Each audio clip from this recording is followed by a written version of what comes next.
if you want to bring about change and you are going to take responsibility and you're not just going to get into a bitch fest because of how hard your job is, all of that sort of jazz, and you legitimately want to improve your business, send me an email.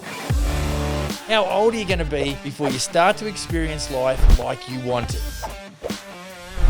I want to tell you right now, whether you like it or not, there is a better way to do business. Hi everyone, welcome to the Business for Builders podcast. My name's Max. Welcome to you if you're in YouTube land, checking us out there. Big love to all of our general contractor and contractor community.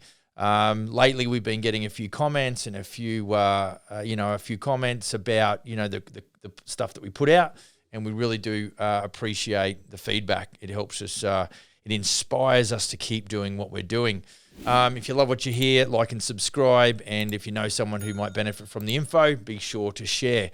Hey, look, today, always wanting to bring value, something to you that you can take away instantly. And today I'm going to talk about two things. I was asked by, in one of those comments, some of the feedback to talk about cost tracking. So I'm going to do that. Thanks to John out of Alberta. He hit us up and wants to know a little bit about cost tracking. So I'm going to cover that real quickly and real briefly. And the other thing I'm going to cover today in this episode is profit. And that's come off the back of now me being involved in this marketplace here for, a good handful of years and having seen what goes on here, as opposed to maybe where I came from and what we did as a standard practice. There's quite worlds between, which is essentially why Smith & Sons does what it does as it relates to profit margins and things like that. So you're going to, I think you're going to enjoy this one. It might be a little mind-blowing, but I'm telling you that if you want to build a kick-ass business, wink, wink, or a high-performance business, then you really have to have the ability and the knowledge and the understanding and be able to execute in a way that enables the clients to see value in your construction service, and then essentially seeing the value, being able to pay you what you're worth. And there's not a contractor in the land that doesn't want to get paid what he or she thinks he or she is worth. So let's get cracking. Maybe I start talking about cost tracking. It's a super basic thing, but what the biggest reason that guys, even in the Smith & Sons group, don't do, the reason they don't do it is because of time. A lot of the reason I think there's a lack of time is because you're trying to do too much. I know that's probably not you guys, but definitely there's guys in my organization here that really don't want to employ people. They want to do it all themselves. Unfortunately, that's essentially the epitome of bottlenecking your own business, limiting the ability for the business to perform. And it could come from they just don't have an appetite for risk, or they don't like dealing with humans and all this. There's a whole range of things, and you may or may not identify with some or all of those things. And so, you've just got to take this for what it is. And if it's not worth anything to you, just ditch it. Take it with a pinch of salt. But if you think there are some things that maybe are subconsciously holding you back, or there's some things that come to light where you go, actually, I need to face up to that. And if that is, and recognize perhaps that is what is holding you back, then, now might be the time to sort of pivot and make that that adjustment. And so, look, cost tracking, super basic. Essentially what you want to do is when you create an estimate, and again, this can get a little bit muddy if you're doing cost plus. So what I'm about to explain might help you consider making the change from operating as a cost plus builder or general contractor across the fixed price, because really, because of the transparent nature of cost plus, what it does is it essentially doesn't do it all the time, but it certainly can inhibit your ability to maximize the profit margins on the jobs. Now, I've often said this, that transactions happen as a natural consequence of delivering massive value. So if you're not making the money that you feel you're worth or that your business should produce, I would say that it's coming down to your inability to demonstrate value. So what you need to think about is your presentation. And maybe, I think this really, what I'm going to talk about, cost tracking,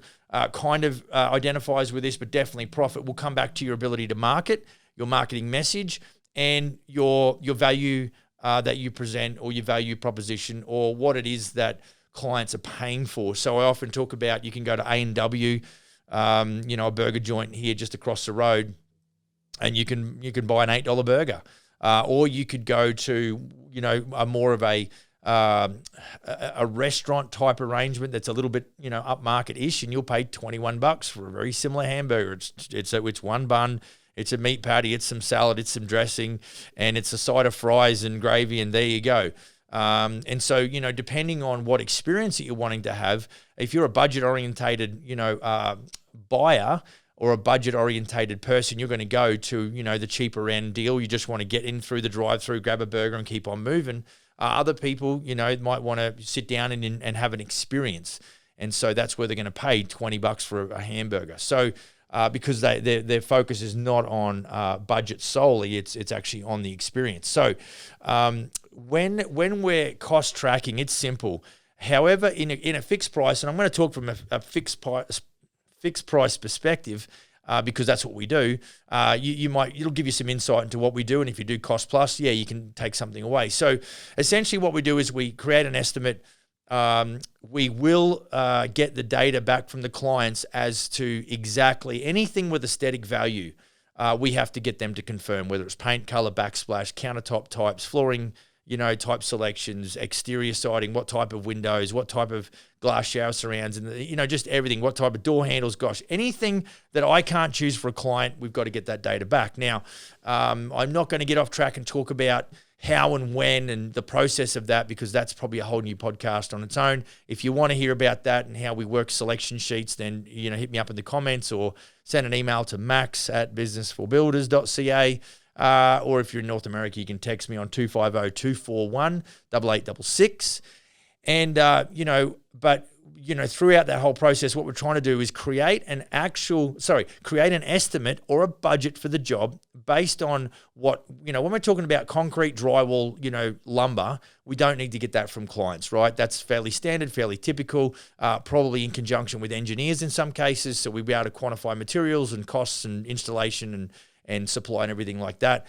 And so we create this budget for the project, which doesn't happen in 5 minutes. There is a lot of science that goes into how we produce that, and essentially that will then convert to our fixed price quote. And if the client agrees with the inclusions and agrees with the obviously the price, and likes the completion date or the duration of the project indication, then we will go to a fixed price building contract. So those ducks are in a row up front. So you can see that this differs. If you're in cost plus, and not confident with fixed price, that gives you some, insight as to what we do. Then once we get into construction, here's the cost tracking part of it. You've got to it's like we create a budget, and then what we want to do is essentially we want to create, we want to be able to work out, was our budget in actual fact a good estimation of what we were going to spend on all or in part of each of that build process. So now to do the cost tracking part, it's as simple as this. Firstly you want to know what the project what your fixed expenses are. So in other words, if you're running an office like this and you've got staff, you've got gas, and you've got internet and all that sort of thing, that is essentially your fixed expenses. The other side of it is your cost of goods sold. So it's when you order lumber, you need to be able to reconcile or apply that expenditure against your estimate. So if you allowed $1,000 worth of lumber and you only spent $800 on a fixed price arrangement, because that's how we do it. If you spent $800, and essentially you've actually not utilized all of the budget, and therefore there's $200 you can apply to your gross profit or your GP. Conversely, if you're on fixed price and you've allowed $1,000 worth of lumber and it actually cost you $1,200, then you're in the red, and you've just gouged your gross profit, and essentially you've done your business a disservice, because now the business is not as is not as profitable, or that project is certainly not producing the profit that you'd anticipated. Now, if you don't have any tracking mechanism, then you'll never know that. And the beauty about that is not that we enjoy losing money, but the fact is that it's nice to know where I'm cocking it up. because next time I will pay attention to that detail and I will make sure that I actually allow more material costs there to avoid gouging my gross profit. If you don't do any back costing, which essentially is cost tracking, is what that's really essential. It's cost engineering. It's like, okay, I'm working out what I think this project's going to cost, and then once we get into the build, I'm looking at, in retrospect, what was my budget adequate enough?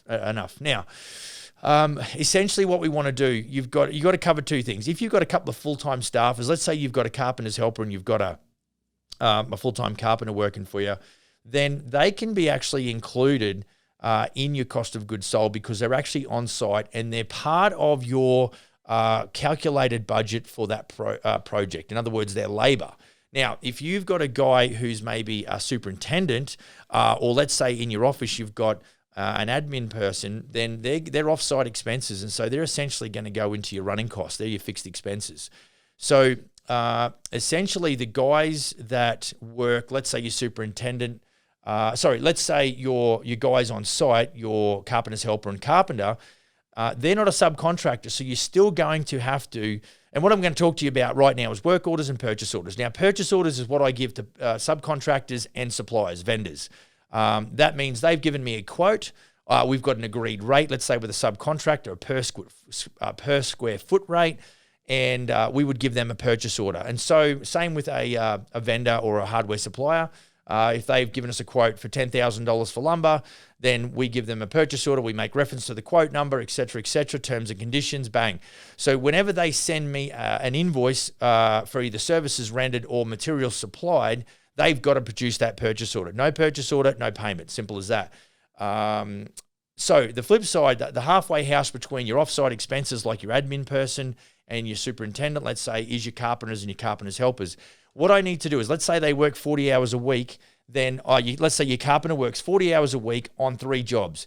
What I have to do is to be able to track his labor burden on that project, I've got to be able to produce work orders each week to cover that guy or that gal's 40 hours a week. So if he's basically spent 10 hours on this job A, 10 hours on job B, and 20 hours on job C, then I need to issue 3 work orders in my software package to reflect that worker's time and how he spent that and how he's allocated his time for that week. So what I'm doing is I'm becoming very scientific in my comparing my actual spend to my budget, okay?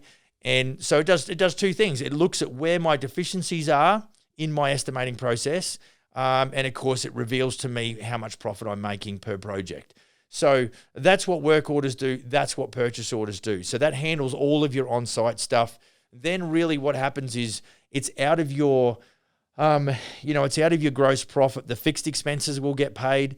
And then obviously once they're paid, you want to make sure you're making a net profit of somewhere between 10 and 15% of your revenue. So cost tracking, there's always, I've got such a variance in the amount of fixed expenses between different businesses. I've got some guys that have got offices with 3 or 4 staff. They're running a couple of vehicles. There's a lot more overhead there as opposed to some of the other guys which are, just started and working out of their home office.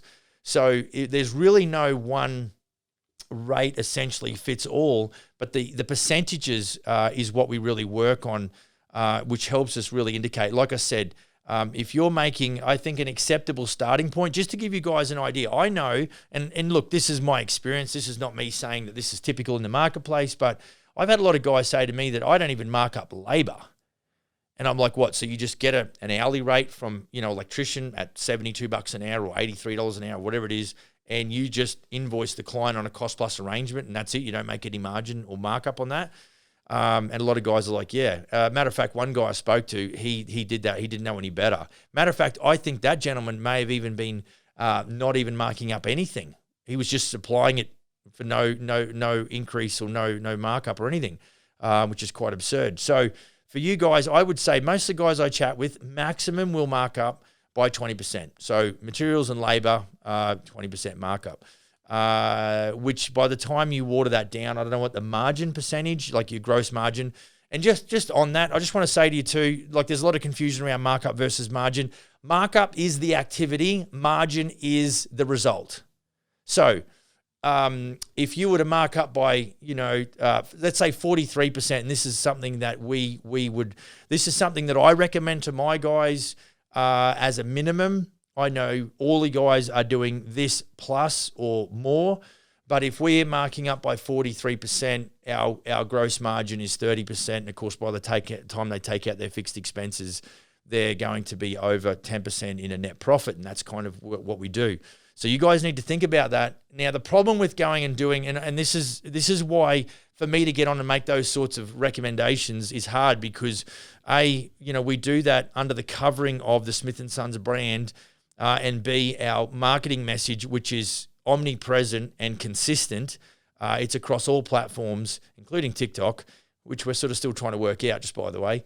That messaging to the general public, as well as our paid advertising with both Google AdWords and of course with Facebook and Instagram, it all ties together and gives our general contractors the ability to sell at a higher profit margin because of the perceived value. And so, guys, if you're sitting there going, "Great, Max says I could charge more markup," it doesn't work that way. It's got to be the whole package. And I guess this is why, I don't want to start banging on about Smith & Sons, but, the guys, A, don't have to take care of marketing, and B, the way that we do it, because we are, totally responsible for the marketing aspect. We are constantly refining the way we do it. And, of course, we're doing video testimonials on behalf of all of our general contractors, and I think we've racked up 3 or 4 this year. And so, there's so much of that messaging going out back into the public from previous clients, and what better way to have a past client chatting with a prospective client than a video testimonial on your website. And so, it really is not a case of you, the GC, going, "Yeah, I'm going to go and just charge more people money." Transactions happen as a natural consequence of delivering massive value. Part of the delivery of the massive value part is their perceived view of your business before they even chat with you. And so if you're doing if you're doing a bang up job in marketing and your messaging is good, then it's going to be a lot easier. It's a natural segue really into higher profits if your marketing and your messaging and your value proposition is better. If you're just another tree in the forest, then how are you separating yourself from the majority of the GCs out there? If you're all doing the same thing and you're all marking up, then you're competing on price. Don't get me started on that. So, I see it on Facebook. I almost screenshotted this one dude's comment, and he's like, "Yep, I'm the cheapest in the valley." And I'm like, and you're probably running the least amount of profit. And look, if you don't want to build a business and you just want to stay employed for 40 to 50 hours a week, and you don't really, have a nightlife or a weekend life because you're busy quoting and doing meetings, and you're never actually scaling up a business, and essentially you're not building a high performance business, you're just a self-employed person, you're not a business owner, then I guess I'll shut up and I'll leave that alone. But if you're a builder and you're a general contractor who actually wants to build a lifestyle from the performance of your building company, then there is definitely some things you need to change. And like I said, it all comes from your mandate and your marketing message, which is why I don't outsource marketing. Now, admittedly, we have a recruitment side where we're talking to general contractors about the opportunity as a franchise, and we're dealing with the retail sector on behalf of our franchised operators and our builders to be able to get more lead gen. So I knew that it wasn't the marketing of your average bare building company. It was significantly more responsibility, which is why I brought it in-house. My business started out very top heavy, but I knew that the person in control of that marketing had to understand the mandate of the business very intimately. And so, that's why, really the profit is a natural byproduct of that initiative that I took 15, 18 months ago now, and began to do some really, in-house hardcore marketing where we weren't just sort of relying on a bit of, slapstick posting and things like that. It was very calculated. So you can see our cost tracking is completely subject to marketing. And, I've heard it said, profit is really tied to marketing. So, I think guys and girls, you really need to sort of analyze your business and, get rid of the sense of entitlement too. It shits me when when guys just think because they've done, like me, right? This is my 34th year in amongst the building game. So since 1989, and it's like, well, I just think I'm worth more money, so I should get paid more money. Like, would you get off that frigging train? Because it's a waste of time. Unless you're totally delusional and lack self-awareness and you think you can just go and arm wrestle clients into believing you, which is a complete insult to the retail customer. Now, I'm not saying the retail customer is right. I'm just saying that you've got to be able to hack it and you've got to be able to work out what the go-around is. And so for us, I'll tell you exactly what we do. Peace of mind, security, and satisfaction. There is so much work in this little old town here. This is why I don't get. There's nothing new under the sun. It's just really it's the gathering of that information, the really figuring out how it all links together, and then the execution. So you can have an idea, but ideas are freaking shit. Like, execution's the game. And so to have an idea and not to execute, you might as well not have had an idea. So essentially what I found, I just executed off the back of empathy. So I'm going, well, if I was a homeowner, who do I want to take the risk, or should the builder take the risk? Most people will say the builder should take the risk, right? So if the builder's going to take the risk, then the builder should get a premium, or, you should get some love for that financially. But it's like saying we don't walk in there and go, you're going to have to pay us for a quote. There's no value in that. This is what I mean. Remember, transactions happen as a natural consequence of delivering massive value. When you walk in and say, Mr. and Mrs. Client, you're going to pay me for a quote, they're going to say, no, I'm not. Because you know why they don't going to is because they don't see the value. If I walk in there and say, now in this marketplace, it's a lot easier, whereas I come from, everyone's working fixed price. So this may or may not stand up, this line of sales, if you like, or this demonstration of value. But when I know that everybody in my area and everyone in my construction ecosystem is all working on cost plus, and I say to a client, Mr. and Mrs. Homeowner, this is what I'm going to do. We offer a quantity takeoff service, and we're going to give you the list of inclusions off the back of the selection sheet, where you tell us everything that you want. We go and get that costed out. We then will tell you what the fixed price is, and we'll give you an idea of the project duration so that when we go to contract, we can set a completion date. Now, remember, peace of mind, security, and satisfaction. What client, even if we were a bit more expensive, when we compare that to someone who's 10 or 15,000 on a kitchen less than us, we say to the clients, is it cost plus? And they go, yeah, it is.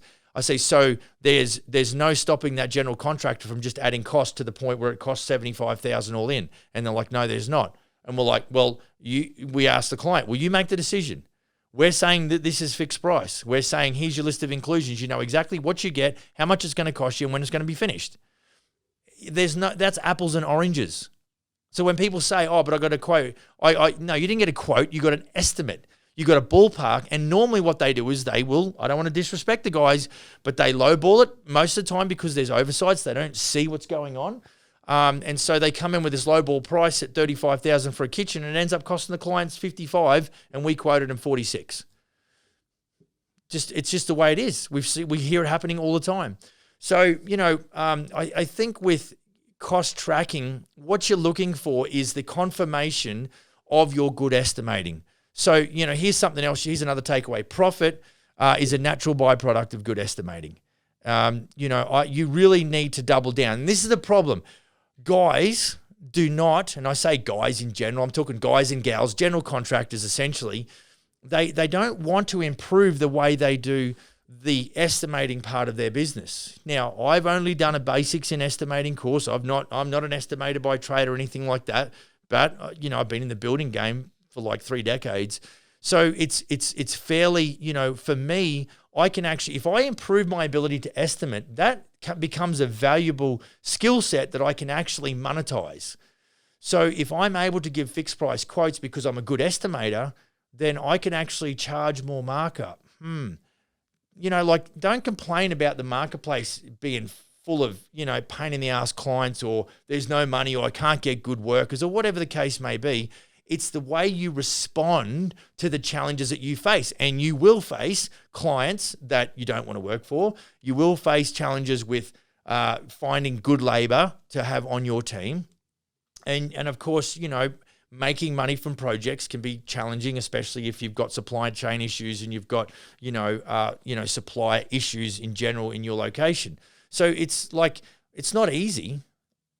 That's not what I'm saying. But it's worth it but you've got to be organized and you've got to be more calculated. So, look, I don't know. I'm sort of all over the place here. I hope I'm making sense. I'll have to rewatch this to see whether or not it was reasonably coherent. But, I think it's, I might have to do a part two. I'm over 20 minutes into this already. But look, I think where it's at is you need to, if you want to bring about change and you are going to take responsibility and you're not just going to get into a bitch fest because of how hard your job is, all of that sort of jazz, and you legitimately want to improve your business, send me an email, max@businessforbuilders.ca, and I will help you out. Now, I haven't got the rest of my life to coach you, but if you have some specific questions around what's your next step, and let's do that. Let's not go too far ahead. If you've got questions with regards to your business and maybe moving the business on, then because I'm telling you right now, you're going to ask me, Max, how do I make more profit? Max, how do I do this? And more often than not, it's all very much intertwined. There's an interdependence on your ability to do good marketing, which will actually help you, get to the profit margins that you want. And of course, we talk about the quantity takeoff service that we offer, which is essentially, gathering up all of the, information around the project and giving them that fixed price quote and, the project duration. Working with clients in that quantity takeoff service actually gives me some insight as to what these clients are like to work with. So instead of just going and selling them on a cost plus and then going into construction next week and then figuring out 2 weeks after that the clients are unpleasant, then, I think there's some merit to doing it that way. But you've got to you can't just go and say, I'm going to need you to pay me to quote, because they don't see the value. Whereas if you can show them the value based off the things that emotionally move them or inspire them, all of a sudden you will having transactions happening as a natural consequence of delivering massive value. So you got to focus on the value first. Now, essentially what that is you got to have the ability to show empathy, to find out what's important to them and make it important to you. And then when you do that, all of a sudden they will begin to see the value, slowly, and all of a sudden they will see the merit in what you're offering. And what you'll find yourself doing is for what I would call the feasibility studies that clients want to know what this job is going to cost. Well, that's a feasibility study. And if you're in commercial, you'll know that feasibility studies cost money, and several $1,000s, if not tens of $1,000s, go into certain projects to ensure that that it is a viable option, it is a viable project to consider, and that it is feasible. And so why am I going to go and do all that work? Well, they want the data. You got to be able to provide them with the data. The worst thing you can do is tell them it's going to cost them $500 and they get a one-line quote and they feel like they've been ripped off. That's always the problem. So you've got to figure out what your system is. And of course, with the Smithies way, it's essentially what we educate our guys around doing, and that is applying empathy to the process. Nobody likes to get ripped off. We do like to buy things that we think are worth the money. That's a no-brainer. So why do us builders not do that in the construction sector and find a way to offer homeowners value in the quoting process so that we can get paid to quote? It's because guys they assume that there's no money in the pre-contract phase and they want to rush it to the contract phase because that's where they know they only make money there. Well, I've got news for you. There's guys in the Smith & Sons organization right now that create, I would say, tens of thousands, between $10,000 and $20,000 a year just in that feasibility study. It's almost like a preliminary building contract before they actually get into construction. And so, you imagine the time that you spend, A, quoting for free, and then B, working for clients that you'd wish you never met. Well, this approach can figure it out. But we sort of deviated away from the cost tracking part. I don't know that I'm going to get into the second part of this, but I think for now, cost tracking, it's super important. It's super basic, but it does take a little bit of time. So remember, if you've got your guys on site, they need work orders. You need to be able to figure out where they're spending 40 hours a week or more. You need to then attribute that expenditure to a certain budget. So that's important, and you do that via work orders. And obviously subs and supplies, you've got to do that via purchase orders, and you got to apply those costs to your budget, so your actual spend to your budget. And then, of course, you've got to calculate what your fixed expenses are to figure out whether or not your business at the current markup percentage or your gross profit margin is going to be able to support your business long term. A lot of guys just don't even realize they're going out the back door. They're just doing it so slowly. You know, like whenever I've gained weight, and currently I'm on a bit of a dive to try and lose it because I want to go racing go-karts, you gain like this 1 pound a month over freaking 36 months, and then you end up being a fatty boomsticks, and you wonder how it happened. Well, this is, so that's the problem. You're going to go out the back door financially. Your business is not all of a sudden going to have debt. It's going to have tax debt. It's going to have, debt to supplies. You're going to be robbing from Peter to pay Paul. And you go, how did that happen? Well, I'll tell you how it happened. You weren't making enough money. And we call that operational capital. So if we go back to, on average, most guys on Cost Plus are marking up 15 to 20%. And we just talked about a number which is easily double that as far as a markup percentage, which creates a good profit margin percentage. And, there is a difference between markup and margin. Remember, markup is the action or the activity and margin is the result. If you're not adequately marking up to create the profit margin, you are not creating operational capital to sustain your business, let alone to scale up your business. So look, that's how important cost tracking is. It's a basic in principle. If you're not using any software, basically you're never going to scale up a business. You're never going to be able to run a business at a high level without some software because your brain cannot do it. You're very construction oriented. You're not office orientated. You don't have those as a primary, top shelf skill set. You kind of just wing it a little bit. So you need, you're going to need some sort of software to help you. We call it, it's our job management system, and we use buildexact.ca. And so you can jump on there and get a free trial period of 14 days. And I'm sure, one of the guys out of Build Exact in Vancouver, if you're in Canada, are going to give you a call and just sort of ask some questions about what you liked and what you didn't like. If you do inquire with Build Exact, tell them Max from Smith & Sons Remodeling Experts Canada sent you, and I'll go into bat for you and see if we can't get you a better rate. I know there's an introductory rate. There's a promo code, which I think we've offered once before. But guys, it's all about you've got to figure out in yourself, do you love what you're doing? You've got to make sure your marketing message is one that can be valued by your target market. You've got to have a preferred client profile. You can't just go marketing to everybody. There's certain ages that we focus on, and there's certain types of people that we focus on. We don't try and attract commercial customers like realtors and other business owners. It just doesn't fit in the way that we do it. Our client avatar is very specific and for good reason. And then the way, our offering pre-contract, if we do a preliminary building contract or a quantity takeoff service where we try and present a massive amount of value, and then that really does help us do a lot of things. We transact at a low level. It's highly likely psychologically that we transact then at a high level. The fact that they're going to pay us a little bit of money to present that quantity takeoff service or that feasibility study really does demonstrate trust in us as operators. I just heard on one of our testimonials where the client said, if these guys are willing to give us a fixed price, they know what they're talking about. So, I think there's a whole bunch of benefits there in that pre-construction aspect, which most of you guys and gals will undervalue at best and not even know exists at worst. And that might be one of your first questions via email to me. And then, of course, once we get into construction, I think you guys and girls enjoy making more money than less money. So as long as you are, and here's the thing too, don't get into a contract with clients and you've started well, even the way we do it, you start well and you don't finish strong. We talk to our guys and gals about starting well and finishing strong. Nothing is more insulting to a client where you start off delivering service at a high level and then by the end of it, you've just got total disdain for the client. Now, I'm not saying that clients are perfect, but you must maintain your professionalism and you still pay attention to the detail and you still get the job finished. I'm not saying you've got to like it. You've got to execute. You've got to start well. You've got to finish strong. And so, guys, your reputation, your lifestyle, it all hinges on your ability to respond to certain challenging situations, which are ongoing. Just because you have a good week, that doesn't mean it's going to be the way it is for the rest of your life.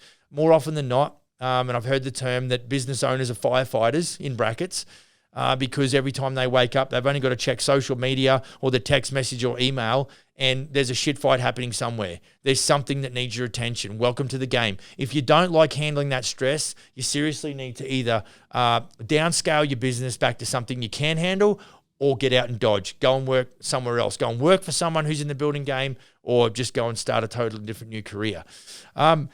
Look, I hope that helps. Like I said, any questions, hit me up, max@businessforbuilders.ca, and I would love to help out in any way I can. And certainly, if you've got any questions around, the Smith & Sons franchise business opportunity, hit me up as well. And we can sort of deliver to you whatever it is that you want. Specifically, I put together a video series, which is 15 videos talking about everything to do with the Smith & Sons general contracting franchise business opportunity. So if you want that, if you would like access to that, email me at max@businessforbuilders.ca. We'll give you a limited subscription, or we'll enroll you in that for a short amount of time. Essentially, you might say, well, 15 videos, Max, hell, I don't sit still for that long. And I'm like, okay. I would urge you that if you've got some level of interest, it will take you between 2 and 3 beers to get through. And it's my mug talking about all the different aspects and some to do with the business. And I would definitely encourage you that if you want to change the way you do business, then this would be worth it's probably 90 minutes all in, right? And you'll get 4 or 5 days to view that. And look, and really that only applies to guys in Canada. We are ready to go to the States. It's just a matter of time. But look, if you would like a bit of if you would like to get access to that, just to knock the lid off it and have a look around, then we're happy for you to do that. So max@businessforbuilders.ca. Hope that helps. Hit me up if you want some answers to some questions. I'll try and provide them to you. Go build a kick-ass business, and I will see you on the next episode. Cheers.